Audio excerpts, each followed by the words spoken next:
Hello, everybody, and thanks for clicking into another edition of Sasquatch Encounters.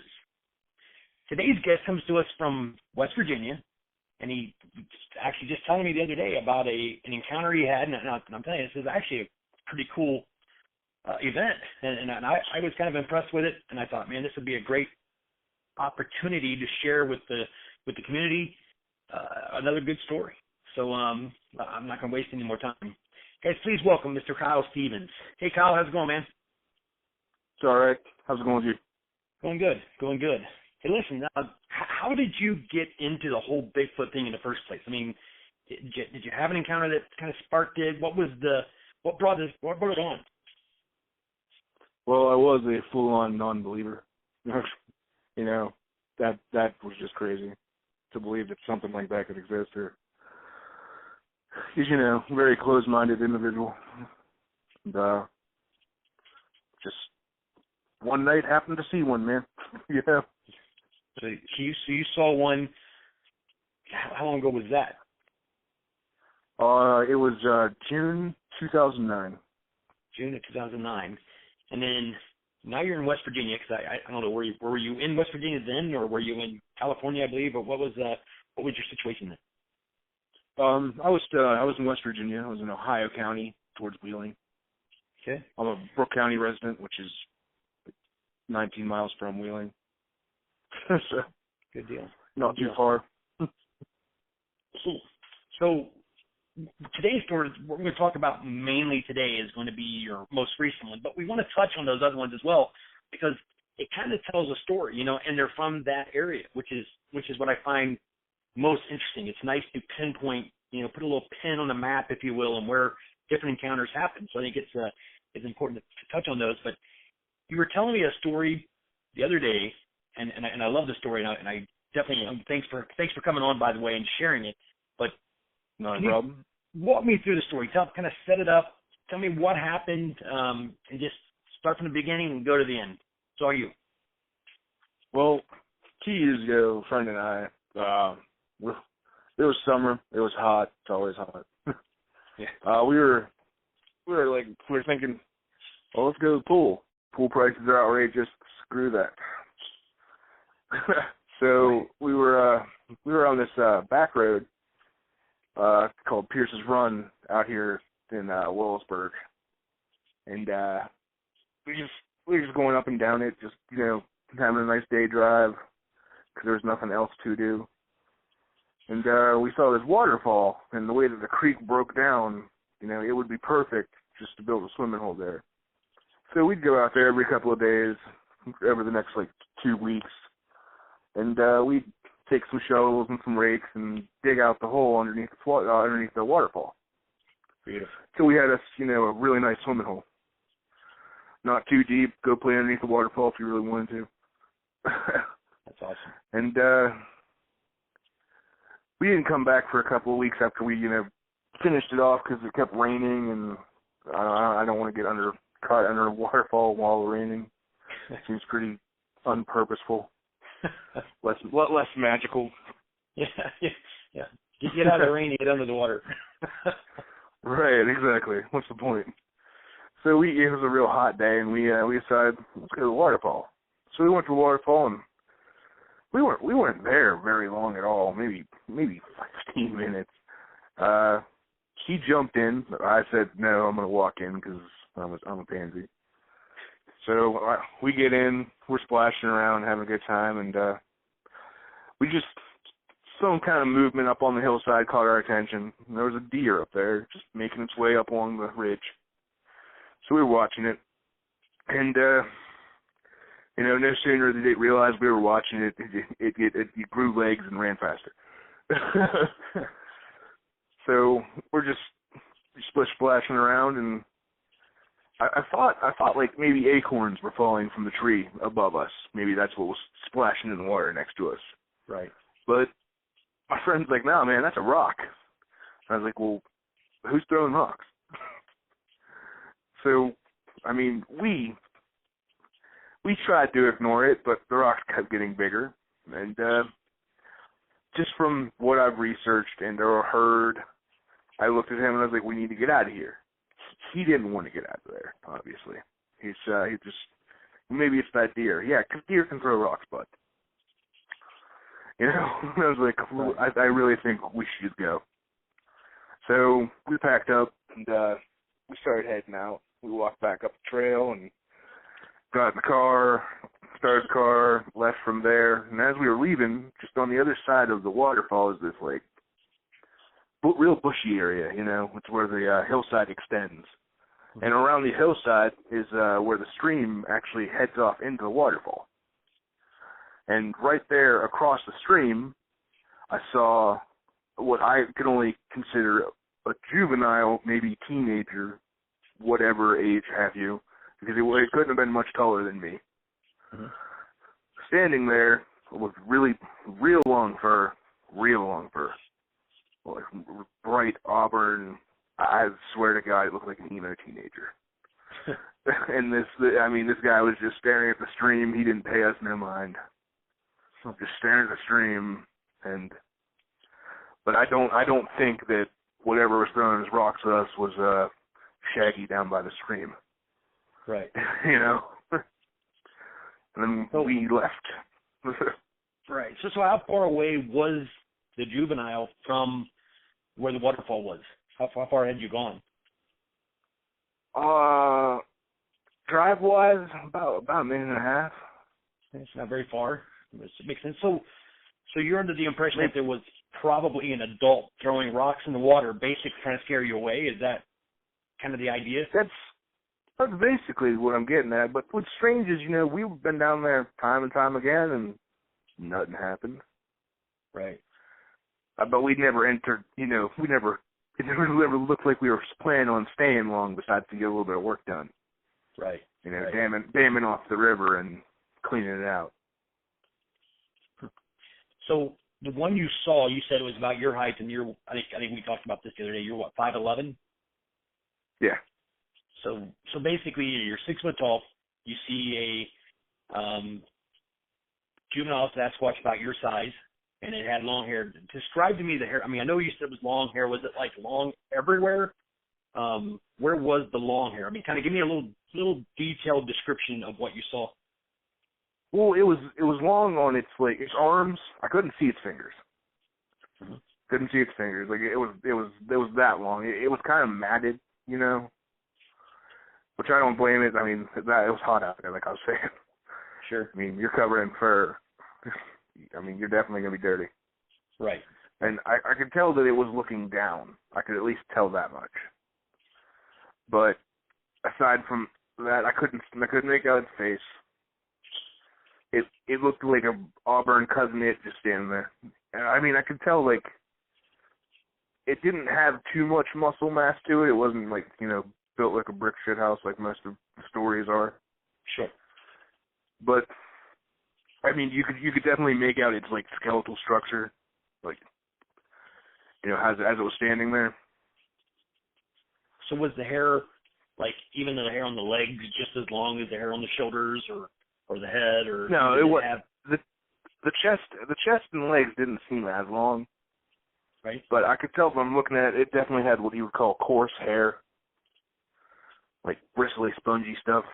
Right. Right. You could just tell by the way the hair looked. Sure. Did you guys ever go back there again? I mean, I've been through there before a few times, but I've never stopped. The one time that I did stop, it was me and my wife. It was nighttime. We just pulled off to the road. I can't remember what we were doing. And that presence you get, you know, that feeling that I need to get out of here now. Right. Right. I mean, I didn't get out of the car. No, wait, I did get out of the car. Someone around opened the hatch. And I found out that you cannot unlock the doors from the hatch. And then I made my wife run around because I was terrified. Well, better her than now you. That I think now that I think about it, I've been on that road before, and this is just coming to mind because I totally forgot about it.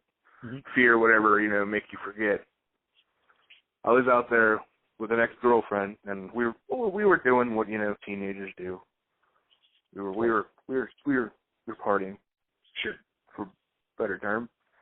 And I did see something in my rear view walk from one side to the other. Now, this just dark shadow-wise, but this was a huge shadow. Right. Enough for me to put the car in ignition and peel tire out of there. Right. Now, how close is this location to, say, towns? Are there any homes in the area? Kind of set up the area for me.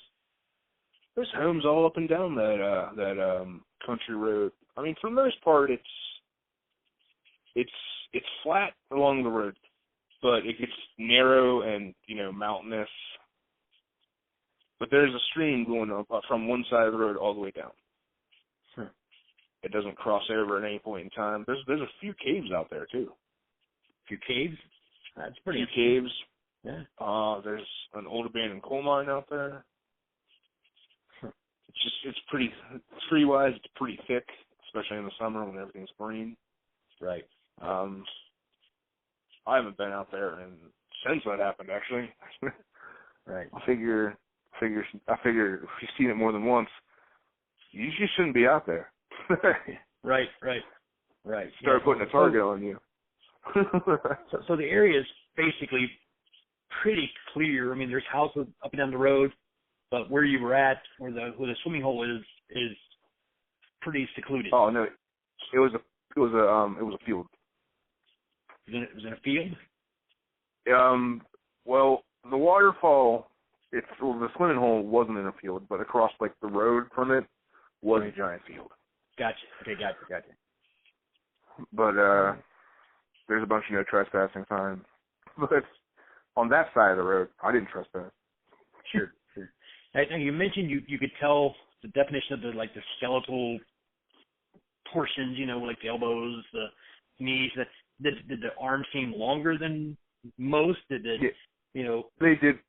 did seem pretty long. They came maybe to just about the knee. I mean, that's where the hair ended. If there were fingers in that hair, this wasn't I'm standing here watching it. It was a glimpse. Right. Because I quickly turned back to my friend to be like, hey, did you see that? And by the time we turned back, I mean, it's not that it was gone. It's just we weren't in the same spot. Right. Right. You couldn't see from where you were then. Gotcha. Right. Sure. And he thought I was just trying to scare him. And I figured, well, rocks raining down on you from the woods should be scary enough, dude. Right. Now, you said you weren't under the impression that this was the one throwing rocks. I mean, what was it about it that gave you that impression? Well, even if it had looked up to see us, it just didn't seem. I figure throwing rocks seems to be a sign of give attention. Either attention or aggression, get out of here, or I'm here. This thing did not seem any way interested in anything that was going on around it. Right. Very much in its own world. I feel like you said, maybe it could be possible that it was an adult trying to get us out of there before we knew the juvenile was there. Maybe we went the wrong way on the road, because there's two ways to go. You can go down the road, you can go up the road. We chose to go up the road. Right. Well, but that's a cool story, and I love that. When you told me that the other day, I was, what was it, yesterday, right? We talked yesterday, but it was actually a really cool story, and I love the detail in it. But you've had other sightings as well in that, maybe not that spot, but in that region. Is that correct? Yeah. So tell me about something that's happened that sticks out in your mind. Tell us about that one. Oh, well, obviously, since the first encounter, obviously I'm become interested in this. Sure. Just because everybody has to have something that they're crazy about. Why not let mine be Sasquatch? Absolutely. I hear you. I'm addicted too.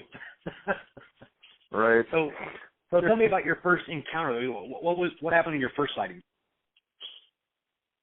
The first was definitely the definitely the catalyst. Well, obviously, but it was just a typical night.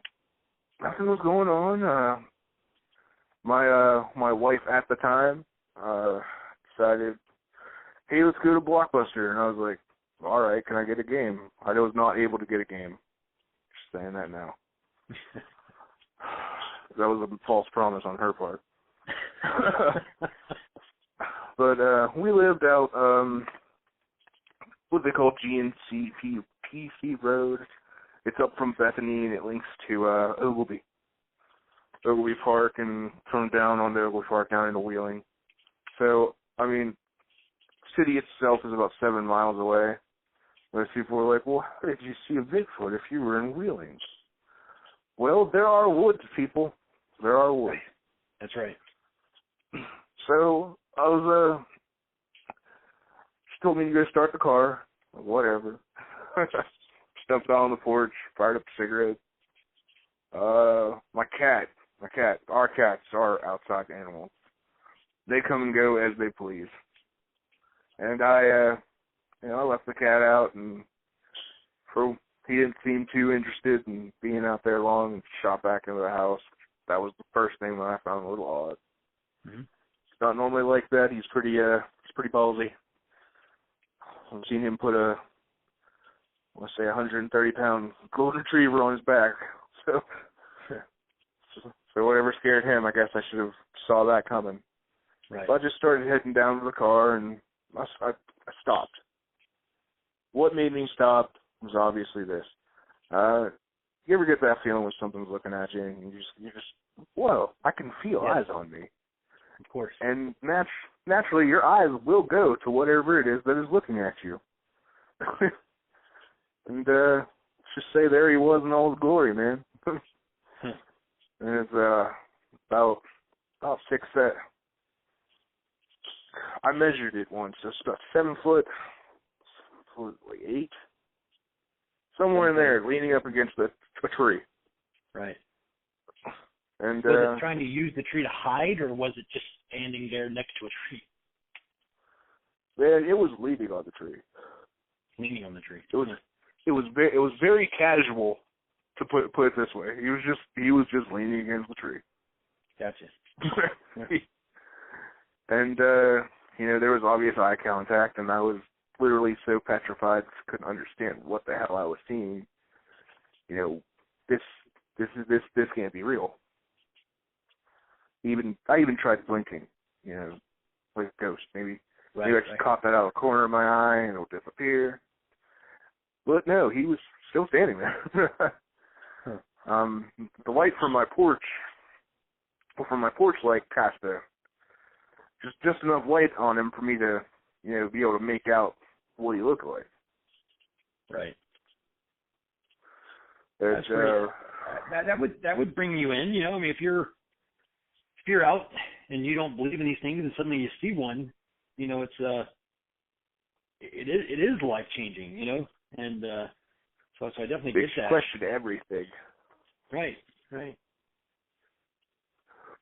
So after you. Sorry, I was just I put myself in that train of thought, and I'm just still blown away. Still. Right. Well, yeah. How close would you say you were to that one? This one, he was literally on the fringe of my yard. Uh-huh. Like, he was in what I'd call like the thicket. Like, there was a thicket behind him. He was just standing right within my yard. So feet-wise, maybe no more than like 25 feet. Huh. I mean, I've seen the way this one moves before. Right. If had he wanted me, he would have had me in seconds. Right. They would have been there getting away. And this one was definitely an adult, 7'8". I mean, that's pretty intimidating. That'd be scary. Was that one? Would you consider it? You mentioned the other one wasn't like bulky, like muscular. Would this one have been?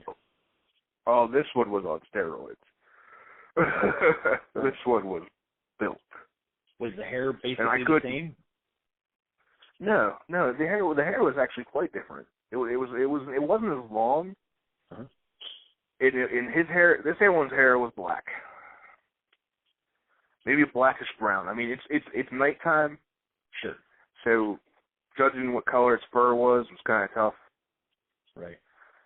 But unlike his, the other one, the juvenile, I could make out muscle definition. This thing's pecs were impressive.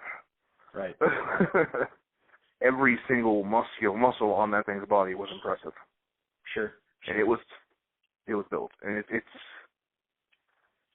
what like, and people say like the face. Yeah. That's what I was about to say. Max. People say that like they have like this monkey face, or it did, but it didn't. I wasn't fully sure what I was looking at was human or ape. Right. That was the toss up. I've actually heard that several times, well, a lot of times actually, before, referring to the facial. There was, I've heard that they have an ape type face with human features, I guess is what I'm gathering from what I've heard before. Is that right, pretty accurate? Yeah, basically. And I could actually see its ears too. And those were very not ape-like. They were very human-like, Mm-hmm. Did the ears but set on the side of the head like ours, or did they sit higher? Did they big? They were set like basically right behind the eyes, like in line with the eyes. At least the tops of the ears. They seem to be set a little low. Sure. Was there a sagittal crest at all? Yes, there was a bit of a dome there. Not much, but a bit of one.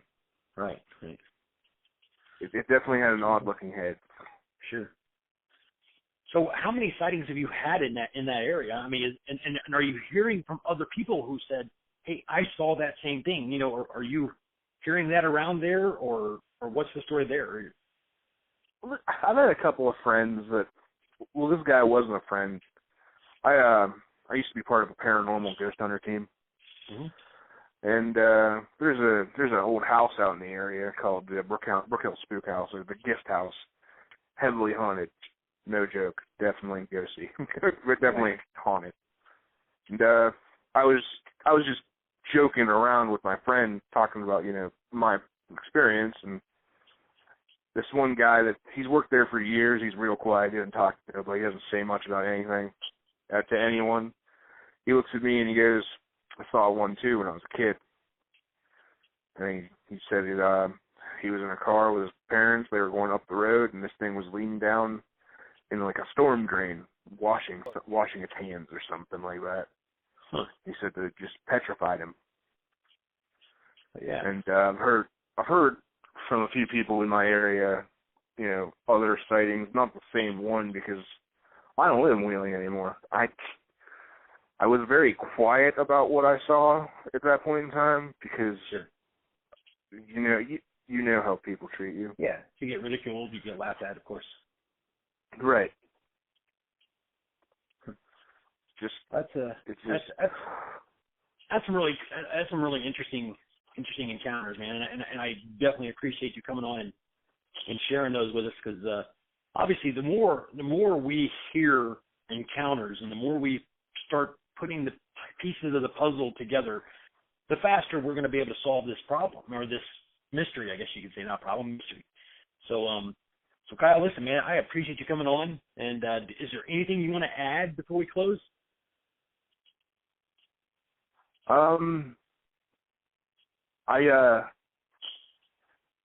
As far as that first encounter goes, multiple other things had happened after that. I don't know if you have time for all that. Yeah, go ahead. No, let's hear them. Yeah? All right. Well, couple weeks after that happened, I'm just sitting on my computer. I don't remember what I was doing on my computer. I couldn't tell you. But I heard a bobcat. We all know what a bobcat sounds like. Right. Sounds like a woman getting stabbed. So I was like, oh God, my cat. Sure. So I ran outside, and there was no bobcat. And I just looked up on the hill, and I didn't see him, but I saw a silhouette. Sure. I mean, there was definitely something standing there. But fear, I ran back inside. Of course. Like, I'm not doing that though. But after seeing it, you start seeing things differently. You start hearing things that were there before. You just couldn't hear them. Like, I think I that go out is in the so morning. important. I'm glad you brought that up because I've actually touched on that before. It's, you have people who say, I've hunted for 20 years. I've been out in the woods, all the time for 20 years. I've hunted. I've never heard or seen anything. Well, maybe you did and you just didn't know that's what it was, or you're in the wrong area.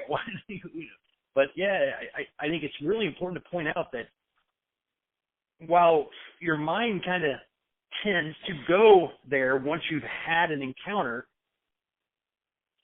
and it goes both ways, I guess is what I'm trying to say. You can hear things after you've had an encounter that you contribute to Bigfoot. And you can hear things before you believe in Bigfoot that you contribute to something else that probably is a Bigfoot, So it's an interesting thing to bring up. Like, as far as those guttural screams from Steubenville out in the woods out there, like, those are on the internet. People have heard them. I can literally say I have heard that before my encounter, but I didn't know what it was. I mean, I couldn't attribute it to anything. Sure. I just figured maybe that's a train, and that sounds dumb because I know what trains sound like. Right. The one morning in particular, I'm hearing this screeching noise. Now, it could have been tires. It could have been. As a paranormal investigator, you got to learn to debunk yourself. Not everything's a ghost. Absolutely. Not every cracked tree limb in the forest is Bigfoot. Correct.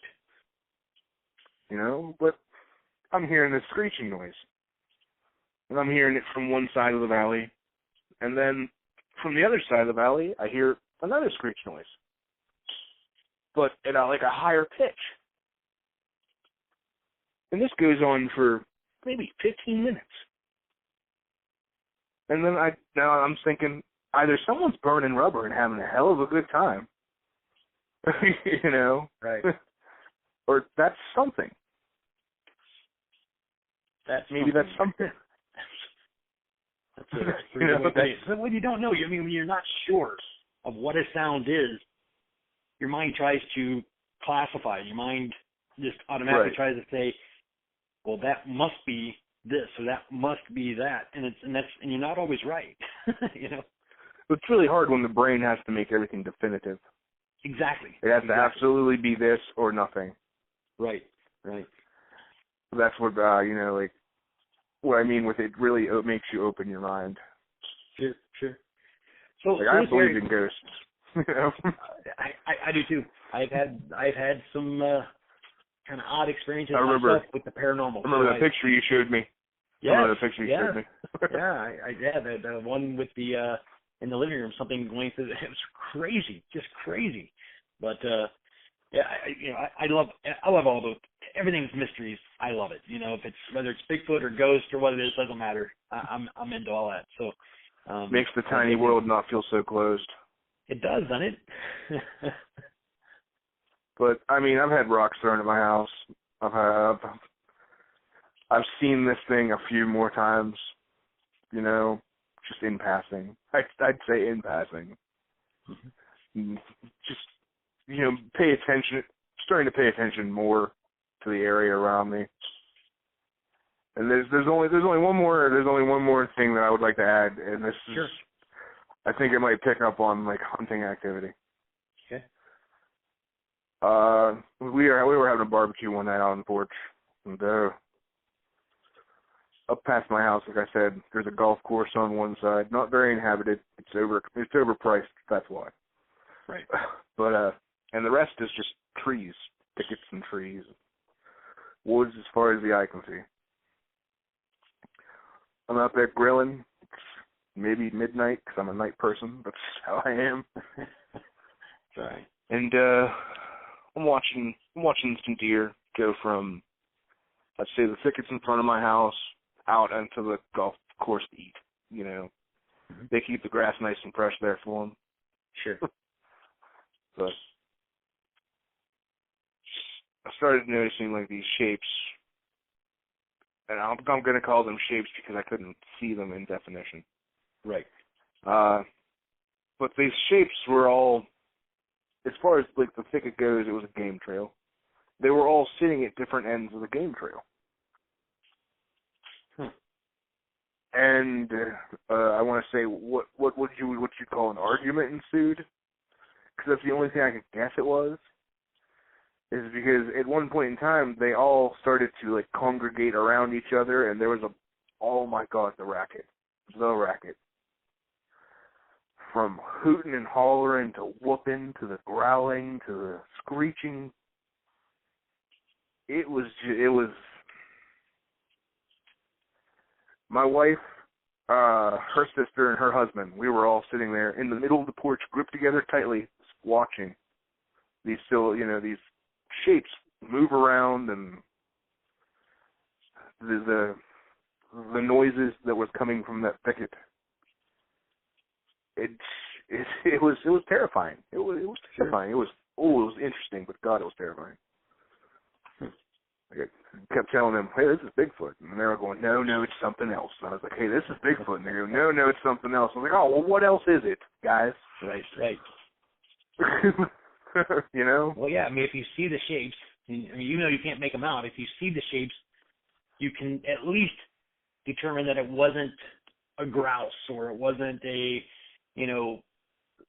something small. You can at least eliminate a lot of things that people could contribute to making sounds like that. These shapes were bipedal. Right, no, and they were big. Yeah, that's pretty cool. And they were big. There was one small one, and it had the loudest screech out of them all. And honestly, it sounded feminine to me. It kind of what? It sounded feminine to me. And I figured maybe the chick's in charge, guys. You know? Yeah. But why would they be any different? Right. But that's not even the worst part about that whole situation is that I saw a deer enter that thicket. And I was watching intently. I didn't. As soon as that deer entered that thicket, man, there's like I said, those shapes converged. And that was, I've never heard a deer scream. I have now. Right. And that is, it's just, the next morning I went out there and I found a bunch of footprints. And I didn't cast any because I didn't know. I don't know how to make casts. Never tried. I didn't take any pictures because I'm still in the zone of my mind where I don't want no one to know what I've seen. I don't want no one to because the ridicule is the worst. Yes. It's having someone tell you that you're crazy and you didn't see what you saw and that you're making it up. I'm not Tom Biscardi. That's not me. I didn't find one in my freezer. I got you. But well, that's pretty cool, Kyle. So you've had sightings of things you can't explain, basically, and then you've had your experience at the water hole. Was that your most recent? Was the water hole? It was my most recent seeing one. It was not my most recent. Last summer, this was supposed to be my last one. Obviously, because this is the only one I got left. Last summer, me and my wife went to Raccoon State Park. Okay. Which is just on the outskirts of Pittsburgh. Okay. By like 30-some miles. Sure. And we decided, well, we're going to go down a trail. Let's do that. Let's go hiking. Let's get into some shape besides a circle. And we start going down the trail, and we're about, maybe 10, 15-minute walk in. Start noticing odd stick structures. And I say odd, I mean, they're so odd that you have to look at them. Right. Like, they are attention pulling. And it's just something about the way that they crossed over the trail. It just, you ever heard of infrared? Yeah. That tremor that elephants hundreds of miles communicate by. The way a predator paralyzes its victim before it attacks. Mm-hmm. Infrared might not be the right word. Is it infrared? No. Infrared is infrasound. Infrasound. I got you. Okay. Yeah, infrasound. Yeah, absolutely. Make sure you edit that. I don't want to sound like an idiot. No. Dan, make note. Yeah, infrasound. Yes. Yeah, infrasound. Yeah, lions actually use that when they growl. When they roar. That's what I was bringing up. You feel it. You feel it in your chest. Yeah. It causes your body to react. Yes. Well, like I said, me and my wife were walking down through there, and I just stopped in my tracks. I just stopped. I did not see anything. No, I didn't see anything, but what I felt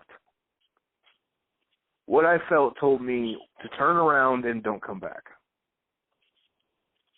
I mean, it was as if somebody put words in my head, Right. Turn around, don't come past this point, don't come back. Sure. She wanted to go on, and then she felt it too. And, I mean, that presence was just so overwhelming and so powerful. Right. And I left, obviously. I'm not going to push it. Right. I've seen the size of one of these things. I've heard the stories of missing hikers. I mean, we have one of the most aggressive, if you call them species in the area already here, the grassman. Yeah. How am I not to know that? Right. Right. How am I not to know that PA Sasquatch aren't the same? I don't want to find out. Let me ask you a question real quick. 'Cause I'm not sure of the exact location where the Jacob photos were taken. But how do you know where that was taken? The Jacob photos? I know what town they were taken in. I can't remember the name, but I can tell you basically how far it is from me. That's what that was what I was getting at. Yeah. It is roughly about 130 miles. 130 miles. Okay. Yet everything geologically from forest, everything looks the same from here to there, man. Sure. Well, I mean, I've been to Western Pennsylvania a lot, all the way into Wheeling, into Ohio, and I know that it's vast woods. It's just like forests that just go on and on and on, and it would be a prime location for a creature such as this. Oh, I totally agree. I always hear about, they can't live here and it can't live there. You ever taken a step out into the woods? Right. You even know what they look like? Yes. Like, well, how does it survive in the winter? Lichen. Right. Everywhere. It is everywhere. Even pine cones are edible. Yes. Exactly right. I wouldn't eat one, but they might. Well, good deal, Kyle. Listen, man, thanks a lot, man, for coming on and talking about your encounters and your experiences. And let me ask you one more question. If you were to give someone some advice who may want to go into that area or that vicinity and kind of do any research, what advice would you give them? Don't go alone. Don't go alone. That's good advice. That's really good advice. And it's not for nothing, but have something on you to protect yourself. I'm not saying fire off rounds and kill Bigfoot, because I'm totally against the killing idea. Right. I'm totally against the caging idea, too. Why can't we just say it exists and let it go? Right. Why does it have to be experimented on? Right. I'm with you. But don't go alone and protect yourself, because there are things in those woods around here that are worse than a Sasquatch. We have wolf dogs, which are a coyote wolf breed, and they are dangerous. We have coyotes, and they're dangerous. We have bobcats. Don't mess with a bobcat, man. You're going to go down. We have bears. Yeah, they're pretty vicious. I mean, the bears are few and far in between, but I don't want to run into one, do you? No, you know? No. Just and think smart. You don't have to kill yourself to prove something's out there. Right. Right. And that's it. Just protect yourself and don't go alone. I've gone alone, and all right. So don't go alone. Take protection, not necessarily a gun, but maybe bear spray or something along those lines. Something that can at least deter or chase something off. And let me tell you, bear spray is very powerful. Doesn't just work on bears. Well, and another thing is people always think that they need to sneak up on the Sasquatch. That you got to be quiet. If they want you to see it, they'll let you see them. That's it. Right. They know you're there. There's being quiet like that. It's better to be loud. It's better to attract them through curiosity than trying to be a damn ninja. Because what you're going to do then, when you're sneaking around, you look like a predator. And another predator's going to come around. You know, that's actually a really Make yourself good point. loud. Huh. That's actually a really good point. Exactly. Because if you're loud, you're also going to scare away other threats. Wolf dogs, coyotes, bobcats. They're not going to come around you. Be yourself in the woods. Absolutely. Go out, have a good time. And I think the one piece of advice to add to that is, even if you don't see a Bigfoot, enjoy the woods. Have fun. At least you're getting the exercise. You're getting to soak in nature, and it's beautiful out there. People need to go out and just enjoy it. I think that would be. I totally agree, especially in this area. In this area, I lived in California for a while. You know, I've been to Texas, but West by God, Virginia is home, and that's where I always go to. There you go. Because there's no state more beautiful than any other one. Yeah. They all have their beauty, and I've been to all of them. All right, I don't want to start a fight with somebody from Texas going, hey, Texas is beautiful. You know? Absolutely. But, yeah. Well, Kyle, man, it's great to have you on. It was great having you here, and definitely enjoyed it. Listen, everybody, keep your ears and eyes open because we are working on something new that's going to be coming out probably pretty soon. We're going to start working on it. We're actually going to start doing not live, but video interviews at locations of sightings. So if you've had a sighting and you want me to come to you, go to where you had your sighting, leave me a message at the bottom of this interview down on YouTube. Let me know. We'll get in touch with you. We'll set something up, and we'll go from there. But listen, guys, thanks. Thanks for listening. Kyle, thanks for being with us. And no problem. with that, we are out.